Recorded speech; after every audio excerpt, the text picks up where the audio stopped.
Hi. In talk number 4 of One Way to Write a Love Poem, we're going to talk about putting the poem together. And I say putting together because I believe that can be a helpful way to look at this poem. That you have a lot of very good parts um, from your heartstorming session. And you can assemble them. And that might not be the whole poem, but that can be most of the poem. It can be the heart of the poem, or a lot more than that. So, what I suggest you do first is to go back to your heartstorming sheet or um, the story sheet that you tried instead of that, if you did, and see what in either of those resonates for you in a way that you really identify with your beloved. It feels for you like your beloved makes you feel, or like the feeling that your beloved inspires in you. And that may very well be a lot of the material for your poem.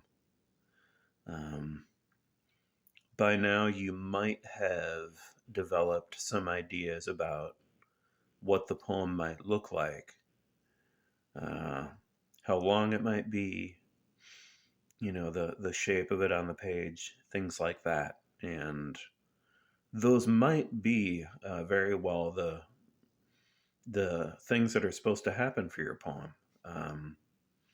It could also be that those are just your mind kind of going on a different track. Um, could be a little of both. So, what I suggest doing with whatever resonates for you, um, from what we talked about in part 2, is to read it out loud to yourself and see if that in itself suggests more about the poem that you're going to write. The first line of the poem can definitely be a starting point in writing the poem.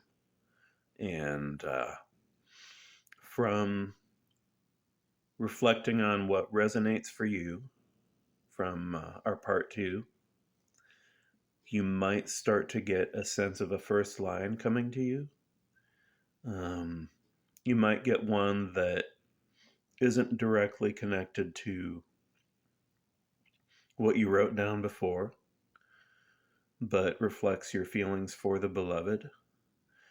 You might be getting something that doesn't quite seem to connect with your relationship, but is really presenting itself to you. And that could be the right way to start. Um, like we talked about before, or I talked about, rough winds do shake the darling buds of May. I'm guessing didn't say anything in particular about a person that Shakespeare was writing to, but it was the right third line. That wasn't the first one, but the third one because of the sounds in the image. So if you can find a first line in one or more of those ways, then go ahead and get it on the page. And after that, it can be a combination of using ideas about the structure of the poem, and those can come at least partly from your touchstone love poem. Those plus what comes from the the heartstorming work, or the work from part two. And for me, poetry has both structure and spirit or heart that are, they kind of play together or dance together throughout the poem. And so you might find from your touchstone love poem or somewhere else that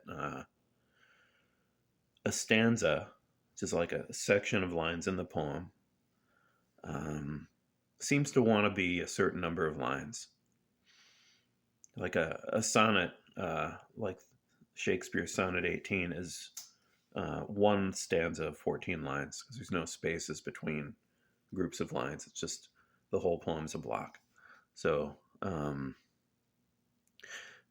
you might have some ideas about, what the stanza might look like. And so you can try that, and then you can try fitting um, what you came up with in part two into that. And you might find, hopefully, you'll find that with those two working together, the poem starts to kind of take on a life of its own, and might kind of take its own shape. And before long doing that, you might find that you've got a whole poem. And for me, the ending of a poem can be intuitive. I can just get a sense, felt sense that, it's ended.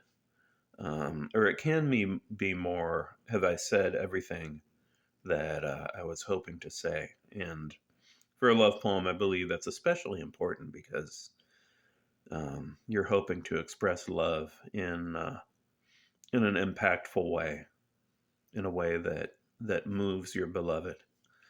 So if you've been able to include at least a couple of affectionate observations about your beloved, this is what I love about you.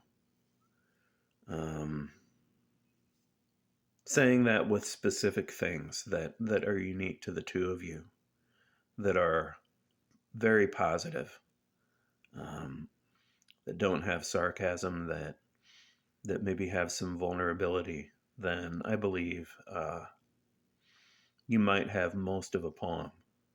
And if you have plenty of time, it might be worth sitting with the poem and seeing, just how much there might be to it. Um, if you're hoping to share the poem by a certain time, then it can be okay to just go with what you've got.